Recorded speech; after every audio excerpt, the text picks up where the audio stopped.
दोस्तों, नीट छात्रा का मामला बढ़ते जा रहा है और नीट छात्रा के मामले पर अब बयानबाजियां तेज हो गई हैं। देखिए, नीट छात्रा का मामला आखिर कब सुलझेगा, ये बात सबके दिमाग में चल रही है। विपक्ष इसको बजट सत्र में मुद्दा बनाने वाला है, लेकिन अब सत्ता पक्ष इसको लेकर ये बोल रही है कि एक दो दिन में पकड़ा जाएगा। तो आखिर वो एक दो दिन कब आएगा, इसके लिए सवालों का बाजार गर्म है। लेकिन इस मामले में कई बड़े खुलासे हुए हैं। किसका डीएनए लिया गया, ये सब कुछ जो है अब सामने आ रहा है। सबसे पहले तो आपको मैं बताऊं कि पटना के शंभू गर्ल्स हॉस्टल में नीट की तैयारी कर रही छात्रा की संदिग्ध मौत मामले में बड़ा अपडेट निकल कर आया है।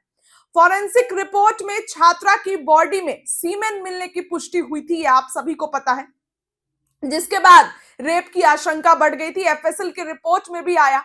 अब पुलिस ने जांच कर 6 संदिग्धों को पकड़ा है, जिसका डीएनए सैंपल लिया गया है। 6 लोगों को किसका किसका लिया गया है, इनके डीएनए का मिलान फॉरेंसिक रिपोर्ट द्वारा की गई प्रोफाइलिंग से किया जाएगा। दरअसल सूत्रों की माने तो एसआईटी ने गर्दनीबाग हॉस्पिटल में 6 संदिग्धों का डीएनए सैंपल कलेक्ट किया है, जिसे फॉरेंसिक द्वारा तैयार की गई प्रोफाइल से मिलाया जाएगा। बताया जा रहा है कि मेडिकल टीम और मजिस्ट्रेट की मौजूदगी में इन सभी के डीएनए सैंपल लिए गए हैं और सील बंद कर फॉरेंसिक लैब भेजे गए हैं। ये सभी संदिग्ध शंभू गर्ल्स हॉस्टल आते जाते रहते थे। जी हाँ, वहीं जिस दिन छात्रा की मौत का मामला सामने आया, उस दिन भी ये लोग हॉस्टल के पास देखे गए थे। फिलहाल पटना पुलिस जांच का दायरा आगे बढ़ाते हुए कॉल डिटेल और लोकेशन डेटा चेक कर रही है। इन सभी डिटेल से पुलिस का शक इन 6 संदिग्धों पर और गहरा गया। सभी संदिग्ध सीसीटीवी फुटेज में भी नजर आ रहे हैं। वहीं जानकारी के लिए आपको बता दें कि फॉरेंसिक टीम ने अपनी रिपोर्ट एसआईटी को सौंपी है। फॉरेंसिक रिपोर्ट में छात्रा के अंडरगारमेंट्स में मेल स्पर्म की पुष्टि हुई है। उसके बाद इस बात की आशंका जताई जा रही है कि छात्रा के साथ गलत काम हुआ है। परिजन लगातार बेटी की रेप के बाद हत्या का आरोप लगा रहे हैं। संदिग्धों ने डीएनए सैंपल लिए गए हैं। जो संदिग्ध है, जो शक के दायरे में है, उनसे डीएनए सैंपल लिए गए और एफएसएल की रिपोर्ट से मैच करने के लिए भेज दिए गए हैं। माना जा रहा है कि डीएनए रिपोर्ट से मामले में बड़ी सफलता मिलेगी और दोषियों की पहचान करने में बड़ी मदद मिलेगी। छात्रा के कपड़ों पर मिले सीमेन से डीएनए प्रोफाइल तैयार किया जा रहा है।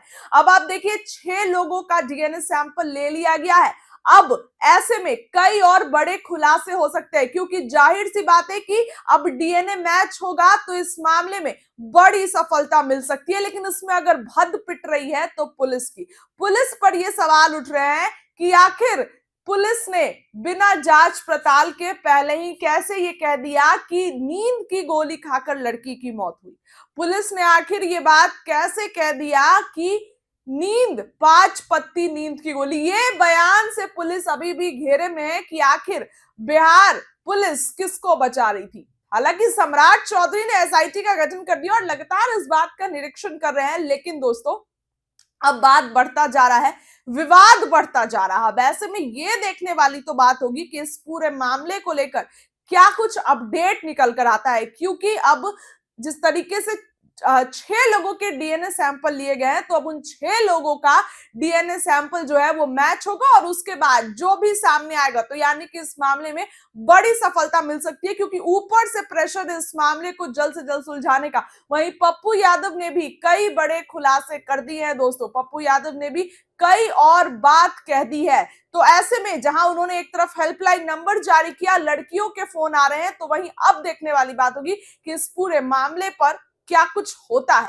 फिलहाल इस खबर के लिए इतना ही। बहुत बहुत धन्यवाद।